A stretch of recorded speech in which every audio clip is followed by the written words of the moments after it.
Welcome back, everybody, to the Ketodontist podcast. This is episode 42. Today, I'm going to be talking a little bit Q&A, and be answering some questions I've actually received over at the Healthy Rebellion community. For those of you who don't know what that is, Robb Wolf has started to move over to a different platform, and it's called the Healthy Rebellion. He stopped the Paleo Solution podcast a while ago, focus on this to kind of get away from the censorship that is happening in the Facebook, Instagram world. And unfortunately, we're seeing that quite a bit. I've seen it happen to Diana Rogers, who's a good friend of the show, and she's working on that Sacred Cow movie and book and all that stuff. And so she's received some censorship. The Emmerichs, Maria and Craig Emmerich have been censored heavily lately, especially on Facebook. And so the writing's kind of on the wall for these things that don't fit into this whole vegan propaganda thing. So, Rob started his own community, and it's called the Healthy Rebellion, and he started a podcast of the same name. And I'm over there. And just as a member, and I'm not sponsored by what he's doing over there. I pay for my membership into that community, so I'm in no way tied to them or get kickbacks from them. But if it's something that you're interested in checking out, go to join.thehealthyrebellion.com and for more information on that. But I get a lot of questions. I usually get tagged if somebody's asking dental questions. And there's a few this week that I wanted to go over. And so the first one was in a post called Let's Remineralize, and it was by Squatchy, Chris Williams over there, who's worked with Rob forever. And he posted, so I've been looking into toothpaste a lot lately, after learning about some remineralization options that I'd never heard before. While fluoride seems to be somewhat effective when used on teeth, there seems to be some options that might be a little more effective. My dad has been having a number of dental issues, needs mini crowns, lots of worn enamel, etc., and has been more interested in things that could help him as well. And I'm also interested for myself. And he links some pretty good articles that talk about remineralization, talk about like some forms of remineralization like nanohydroxyapatite and stuff, and also talks about the mechanisms of fluoride, and I'll link that stuff as well. But first off, I want to explain a little bit about what it is that remineralization is exactly. Well, our teeth go through a constant process of demineralization, so losing minerals, and remineralization, gaining minerals. And really that is inherently a pH balance driven process. The bacteria in our mouth, the ionic exchange with our teeth, pH is a huge driver for that. And I'm going to go over some ways that we can kind of set that up optimally later. But for years fluoride has been the big thing. Now there are a lot of people who are passionate on both sides of the camp of fluoride, and I myself am somewhere in the middle. Sorry to all the conspiracy theorists who are going to think I'm some big fluoride shill for stating that fluoride has a place, because it does. And it has been effective on reducing cavity risk. The science is pretty solid on that. And the folks that, that post rebuttals to that, it's always coming from like Mercola or Mother Jones News or, not necessarily most reputable of sources. That being said, I think the dental industry has over-relied on fluoride to bail them out over the years. It's not a cure-all, it's not a silver bullet, it's a tool, but we've been too reliant on it. And really, we need to be talking, one of the genesis of this show is talking about the root cause of things, and that is diet. Dental disease is primarily a dental-driven disease. And so that goes, and it boils down really to sugar and acid. The carbohydrates that we eat, the acidity of our food and drink, and the frequency that we consume these things, those are the biggest drivers. That consists of 95% of the mechanistic reasons for dental pathology as far as bacterial goes. And so if we're not focusing on that, all of this is kind of a moot point. I'm just being out there. Everybody wants a silver bullet. Everybody wants to brush with the magic toothbrush, with the magic toothpaste and the magic mouth rinse. And they don't want to go see the dentist, and they don't want to change their diet. It's a lot like on the medical side of things. People like you who listen to this show, you are not the norm. You are not the majority of civilization. And I'm sure that you know that. But most people don't want change. They don't want to inherently change their lifestyle that it's going to take to tick things in the right direction. They have high blood pressure. They have high cholesterol, whatever. They just want to take a pill. They don't want to change their diet. They don't want to exercise. And over the years that's what you hear 99% of the time. Doctors and medical professionals become wired to just do that. And then you have another side of the camp that think that oil pulling is going to miraculously heal cavities, and fluoride is the devil, and don't trust anything that your doctor or dentist tells you to do, because they're all shills for big pharma and big fluoride or whatever.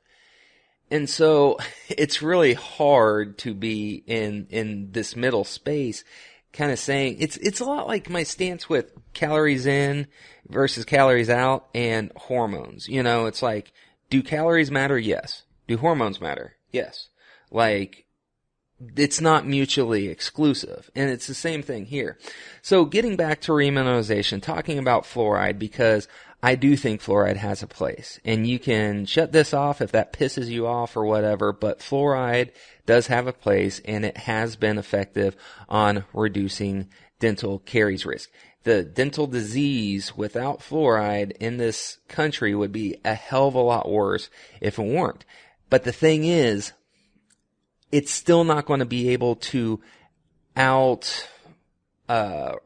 it's not going to be able to fix a bad diet. It's just not. But so when we talk about fluoride, how it works is fluoride ions are reactive, and they bind to create elements, or compounds. So the most medicinal form usually is sodium fluoride. There's another form called stannous fluoride. It's not as widely used. Sodium fluoride is the one that's found in most toothpaste and stuff like that. And so when our teeth lose minerals, due to low pH, ion exchange, acid attack from bacteria, whatever, what fluoride does is, it reacts with calcium and phosphate, and it creates a new mineral called fluoroapatite that can replace the hydroxyapatite surface of the enamel. So it's like you're losing natural enamel, and you're getting a replacement back to the tooth that's a little bit harder, more acid resistant, and all that stuff. And so it's something new that's being deposited on the teeth versus hydroxyapatite, which is it's a more natural form of mineral, and you can almost think of it like a natural replacement. So it's nothing new necessarily, because our teeth are in a constant flux of remineralization versus demineralization. Cavities happen when we stick too far into the demineralization process. We're losing too much mineral out of the teeth. That creates porosity in the teeth for then bacteria to infiltrate and become, you can't clean them off. They become anaerobic. They become more and more pathogenic, and they bury deeper into the tooth, almost like miners mining a tunnel into a mountain. That's kind of how they work. And so cavities happen because we spend too much time in the demineralization side of things. But really, there should be a balance. One of my favorite books is by Dr. Kim Cooch, who he wrote this. He's a dentist that I think has the best research on caryology, on the studies of cavities and the bacteria in the mouth and all that stuff. I really recommend that you check out his book Balance, and I will link to it. You can find it on Amazon and all that stuff. So anyway, so you have fluoroapatites and a structure made from fluoride, and then you have nanohydroxyapatite, which is more of a kind of a natural form. And so it's kind of replacing what was lost. It's not necessarily weaker or stronger than what natural tooth is, versus fluoroapatite. It's a little bit stronger, a little bit more acid resistant. So that is really the process of remineralization in a nutshell. Now, we got to talk about pH a little bit, because that, you guys who know me, I'm very skeptical on alkaline diets, because really there is no such thing as an alkaline diet. There is no way to alkalize your blood.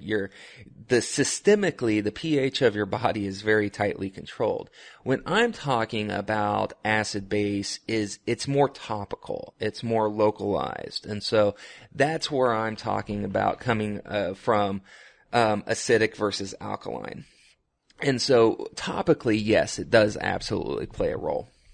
And so going back to high school chemistry, right? You have your pH scale, and 7 is considered neutral. Above 7 is basic. Below 7 is acidic, right? And our saliva naturally is around 6.2 to 6.8. So just not quite neutral, but pretty close.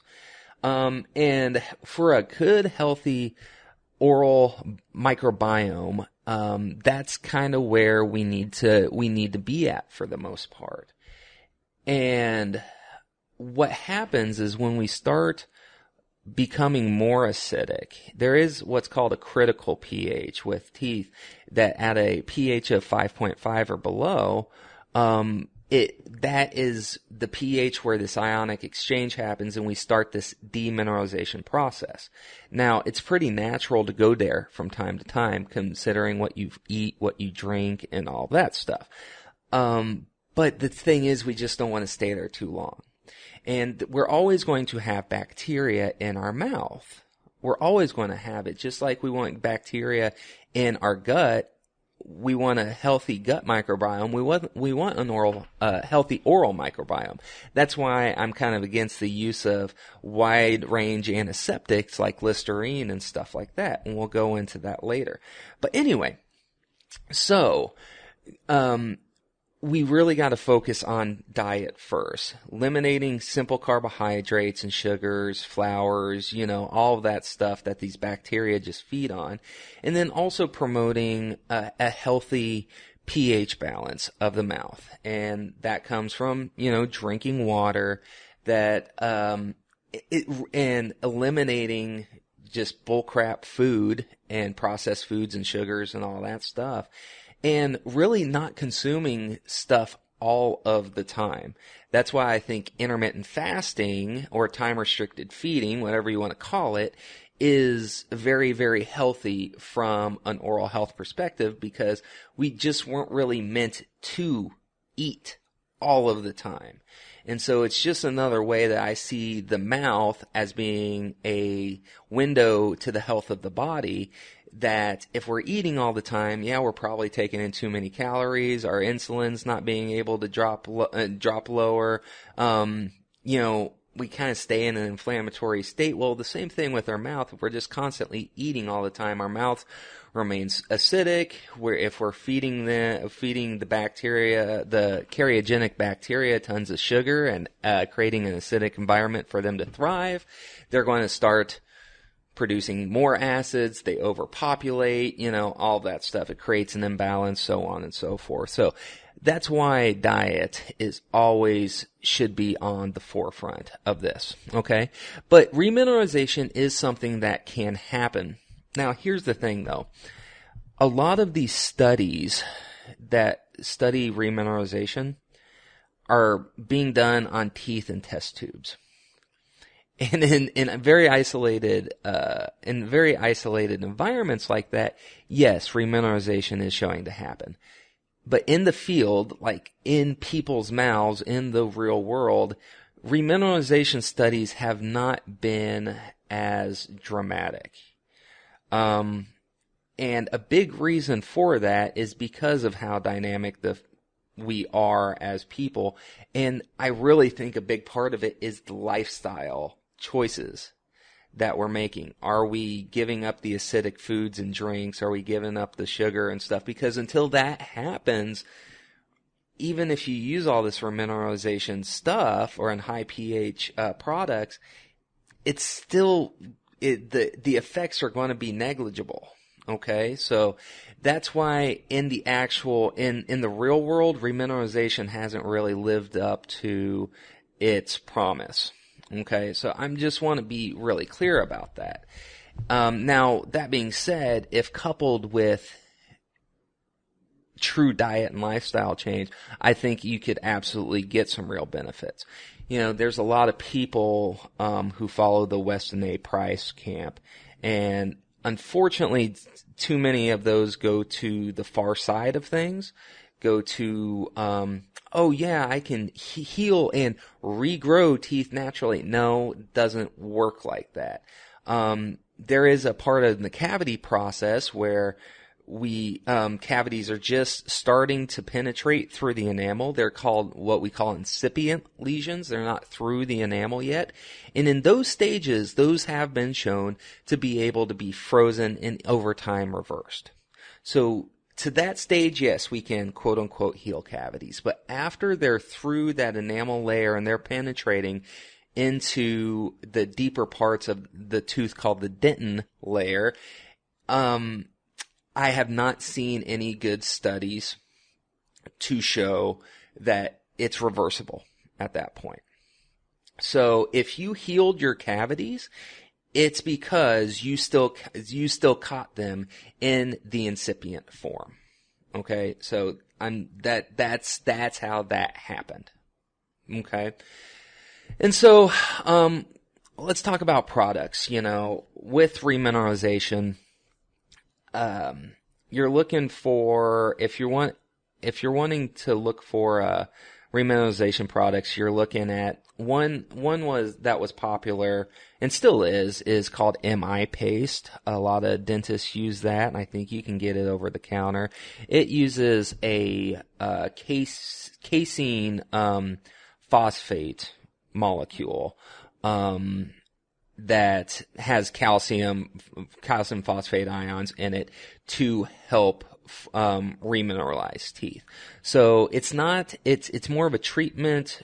It's almost like it's a paste, but it's almost it's not a toothpaste necessarily. It's just for remineralization. It's not going to quote unquote clean the teeth. It's just for remineralization. The caveat with that is folks with dairy sensitivities or milk allergies, stay away from it because it's wrapped in a casein molecule. Casein being a milk protein, right? Whey protein is a milk protein. Casein protein is milk protein. And so folks with milk allergies need to stay away from MI paste. But if you don't have issues with that, MI paste could be a good one. There's been prescription strength toothpaste forever, like Prevident 5000, which basically has 5 times the amount of sodium fluoride compared to over the counter, so that's why it's prescription only. And there was one product I used to use called ClinPro, made by 3M, where they took a high fluoride toothpaste, but then they added kind of this calcium phosphate delivery system. I think it was tricalcium phosphate or whatever patented molecule that they came up with. And so it blended those two things together, the remineralization and the high fluoride. And I liked that for the longest time. Now I use a system called Carie-Free. Carie meaning caries, which is the scientific term for cavities. And going back to Kim Kuchu I was talking about earlier, that book Balance, he's the one who who created this Carie-Free company. And the reason I like that is because it has kind of the most science backing it as far as everything that they look at. So, and it's one of the few systems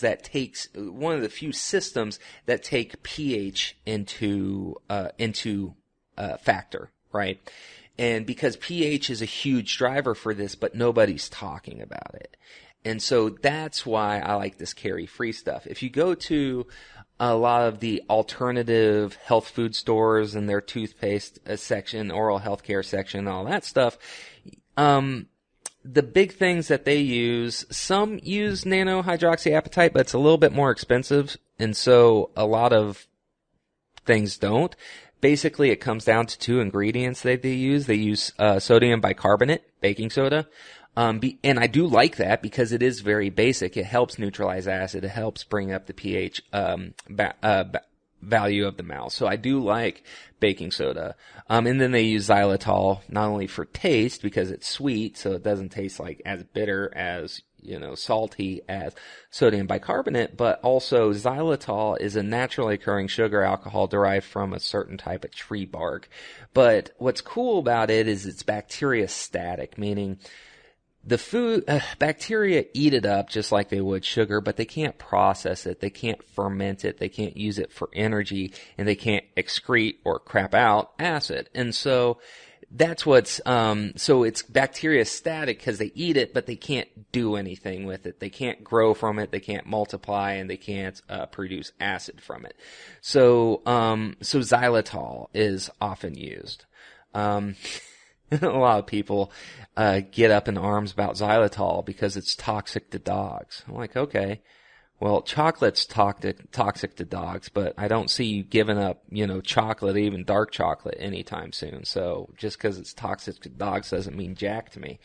But anyway, so if you go to a health food store or whatever, and you look at their toothpaste, a lot of them are going to have sodium bicarbonate, a lot of them are going to have xylitol. Some of them may have nanohydroxyapatite or some sort of calcium phosphate delivery system, but not many do.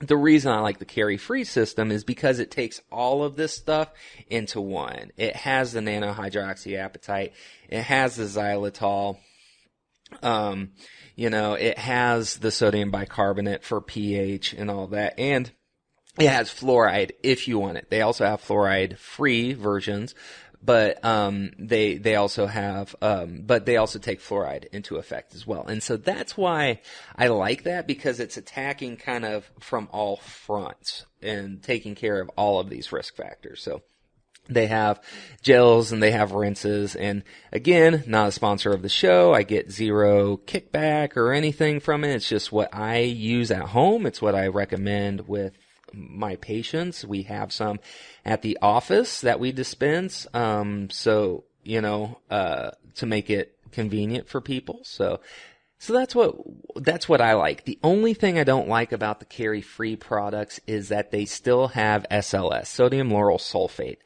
Sodium lauryl sulfate has been an ingredient that has been around for decades. It's kind of came in through the Better Living Through Chemistry era, and it's a frothing agent basically. It makes things foamy, and it's in shampoos, it's in toothpaste, it's in laundry conditioners and all that stuff.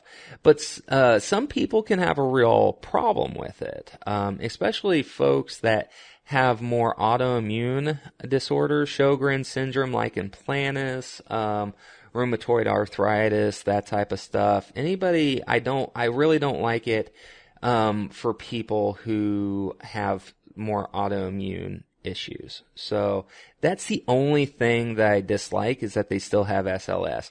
Luckily, there's a lot of companies that are removing SLS from toothpaste, and so I'm hoping that Carefree will get on the ball with that. But for 90% of the people that SLS isn't a problem with, that's what I like. I like the Carefree system. So that really kind of goes into remineralization, what it is, and really the realistic expectations that you can have with remineralization, because it is not a cure-all.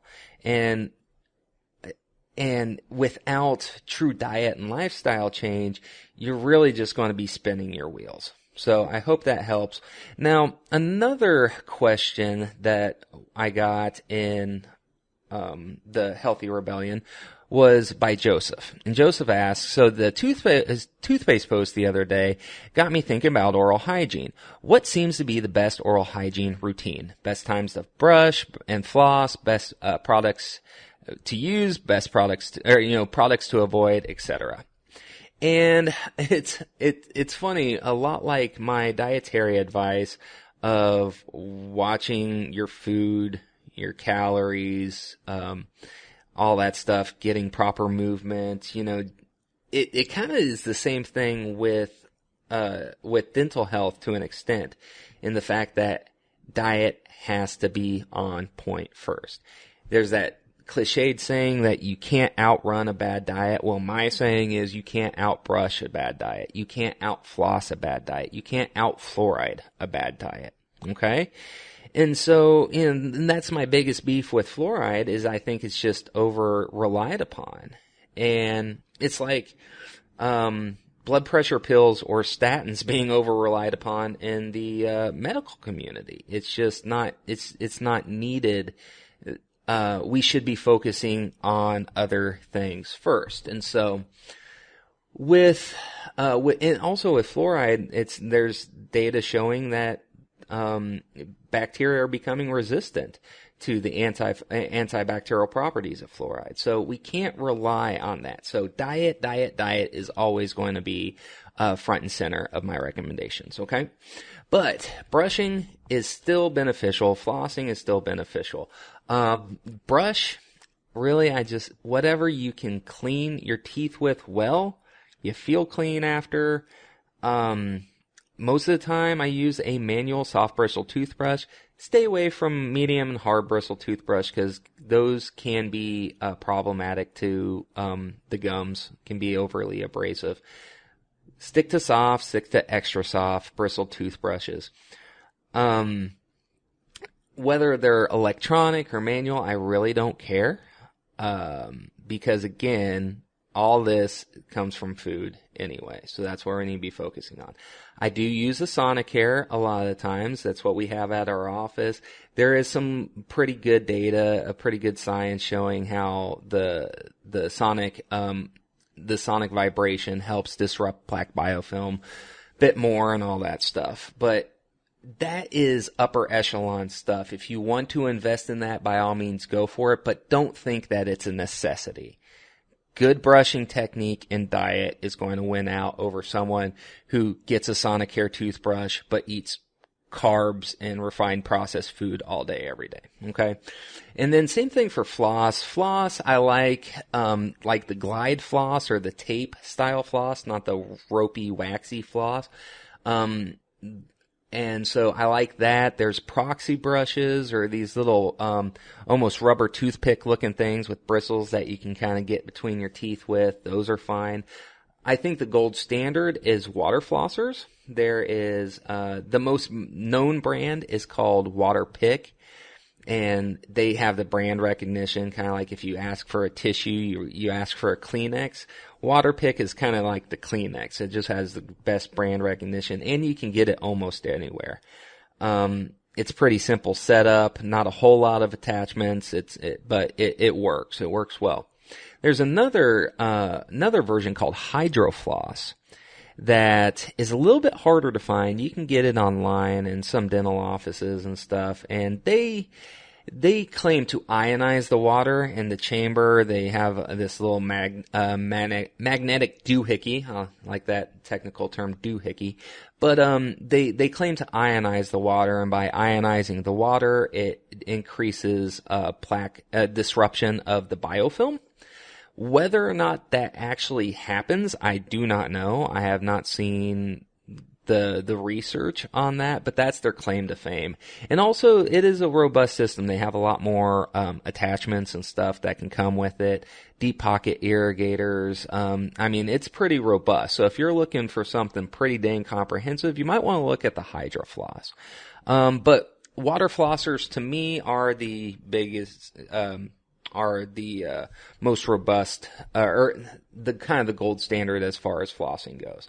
Now, that being said, flossing cavities really come from the pH of the mouth, that ionic exchange.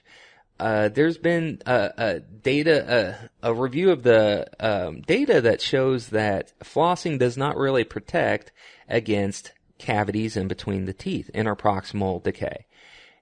And that's because this in between the teeth, it's a largely due to pH of the mouth. Now, that being said, flossing is still beneficial for our gum health and stuff like that, so I don't want people to not floss. It's just kind of know the science behind it of why and why not these things will or won't work. So, I'll wrap up with rinses. I like the Carry-Free rinse. There are some ingredients in it that some people may have issues with. It's kind of potent. It's higher pH. It doesn't have alcohol in it, if I remember right, but it can kind of have like a little bit of a burn effect. So people may need to dilute it a little bit. Or if they're just having issues with it, my next favorite is Closis. It is a rinse that's a little bit harder to find, but not terrible. I've seen it at some Walmarts. You can get it online, all that stuff. And it uses a stabilized chlorine dioxide that, and I like it because it's it's close to neutral pH. It's not acidic. One of my biggest beefs with these rinses is like why I got away from using something like Listerine. Listerine is a broad range antiseptic. It kills 99.9% of germs.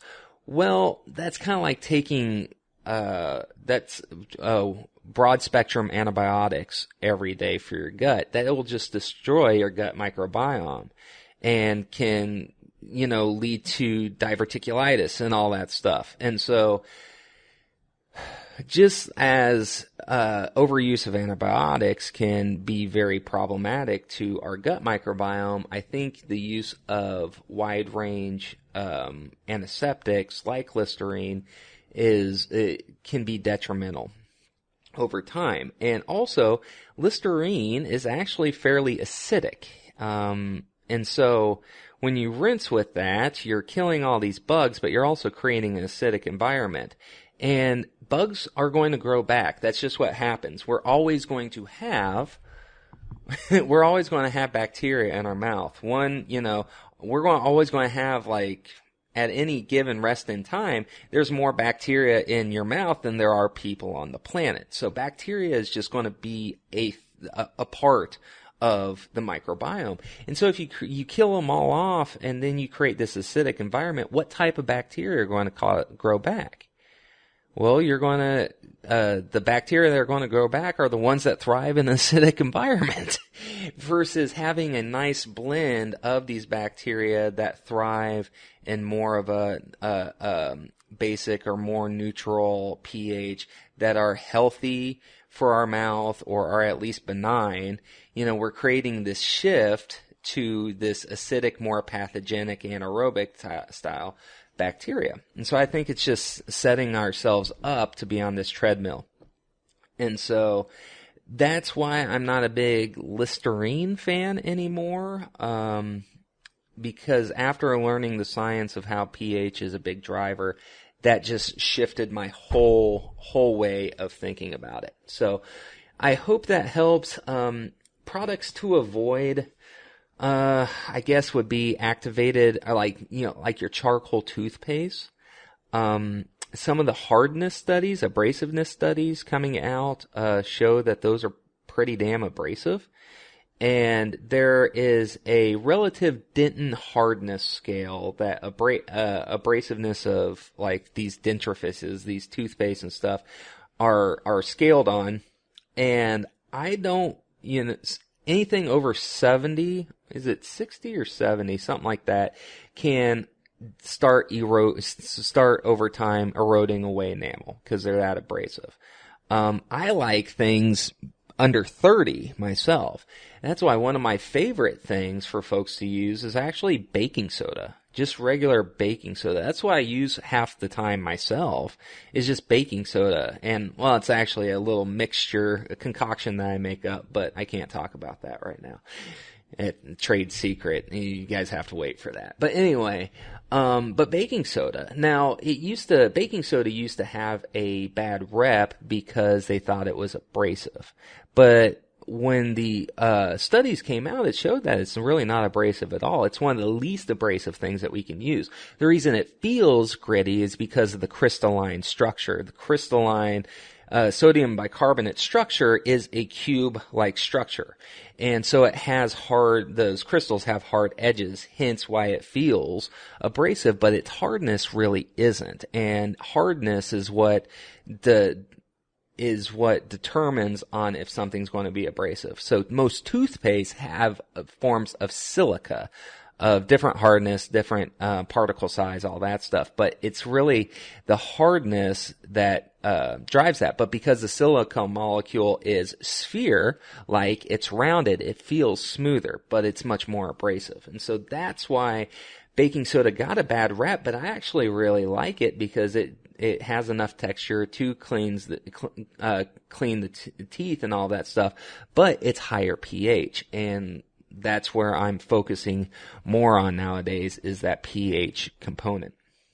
So, these charcoal toothpaste, a lot of them that they're studying the hardness on are pretty damn abrasive, and so that's why I really don't like them. And so there's that, and then lastly, I guess the big one would be oil pulling. Oil pulling's okay. It's kind of a waste of time, in my opinion. Like, if you're